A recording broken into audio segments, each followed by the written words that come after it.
So let's pick up where we left off. The case of doctors failing to treat a premature baby born after 21 weeks and 5 days. In not caring for that child, the doctors followed the guidance laid down by the British Council of Perinatal Medicine. These guidelines are readily available online. Amongst the other guidance it gives is the management of babies born extremely preterm, as in less than 26 weeks. I do not intend to go into the full detail of the advice it gives. There's a link in the description should you want to look it up. If you do, what you will find is that the guidance is given by a body of experts in the field and is based on sound evidence and reasoned criteria.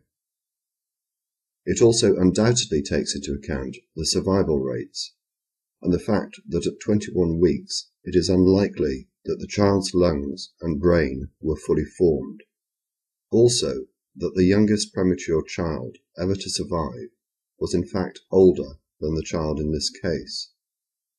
Whilst Hannity's presentation of the story is undoubtedly done to make you think otherwise, the idea that treatment and care for this child was prevented on a whim or by reason of the capricious judgment of a doctor or doctors is a nonsense. It is a tragic case, but what is equally tragic, if not more so, is that Hannity would attempt to use this one-off case to undermine the quality of the work done by the NHS, which, as I have stated before, is rated by 93% of its patients as being good or excellent. Hannity then refers to osteoporosis and the refusal by the NHS to provide certain drugs.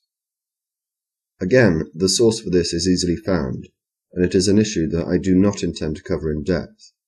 It is similar to the story relating to the Herceptin not being provided for women with breast cancer, a matter I referred to in an earlier video. To deal with this issue in depth would merely involve me repeating the same arguments about the NICE and the idea that any health service cannot, in reality, be an inexhaustible sink on resources. So there we are, 5 videos to clear up 30 seconds of nonsense and scaremongering from Hannity. During the course of this series, my intention has only ever been to clarify the misrepresentations made by Hannity and to indicate that, despite his comments, the NHS works well and is highly regarded by almost everyone that uses it, and also those that are fortunate enough not to require its services. Now that I have said that, I do want to make a number of more personal points. Firstly, it is my opinion that healthcare is a social and moral issue more than it is an economic issue. However, some of the comments left on previous videos make it clear that they do not share that view. But if you want to talk about economics, then you may wish to look at this site, the Organisation for Economic Cooperation and Development, or OECD for short. Check out the section on health, and in particular the report, Why does the United States spend so much more on healthcare than other countries? You will find that in relation to expenditure, the United States spends twice what the United Kingdom does when looked at as a proportion of the GDP. A figure that is more readily understood may be the spending per capita per annum.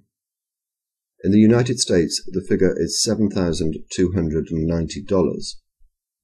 In the United Kingdom, $2,992. Also, you may wish to consider this aspect. The following account is given with the full knowledge and permission of the person involved. YouTube user Happy Cabby was, until a few months ago, working. The remuneration he received was insufficient for him to afford medical insurance. He became ill, so ill that he was unable to continue working. He recently applied for government funding for medical assistance. His application could not be made immediately because he was physically unable to get to the relevant office to make the application. The processing time for the application is between 30 and 45 days. If it is approved, he will then be able to receive the treatment he requires. In the meantime, he is forced to lie in bed in severe discomfort. He has no income and is not in a position to afford the antibiotics he requires or even painkillers. He faces the possibility that he will lose his home. Were it the case that he had received appropriate medical care immediately, then he would be working again by now, playing a positive part in society and, more importantly, paying taxes. As a result of the delay, his condition is likely to deteriorate, and the level of care, and therefore the cost of care, is likely to increase. The time before he is able to start work again has therefore been put back 2 to 3 months at a minimum. I fail to see how this can be considered to be a sensible policy when looked at economically. But, as I have said before, I do not consider that the provision of healthcare should be a matter determined solely on economic grounds. It is a social and moral issue as well. I have spoken to Happy Cabby nearly every day for the last month. I have seen the pain and discomfort and suffering that he is going through, and his circumstances are not unusual. I would not want to live in a country in which I knew that my fellow citizens could be left to suffer as he is, just because I knew I was in the comfortable position of being able to afford medical insurance. In conclusion, the purpose of these videos has been to clarify the distorted representations made by Hannity about the NHS. The NHS is not perfect, and I am not suggesting that the United States should adopt the same system. But I do maintain that the NHS is far better, fairer, more humane, and economically sounder than the system that you have in the United States. Any reforms made to the United States health system are a matter for the people of the United States. But in making that decision, do not be fooled into thinking that the NHS is bad or ineffective, nor that the United States system is anything other than unfair, ineffective, and costly. Thank you for watching.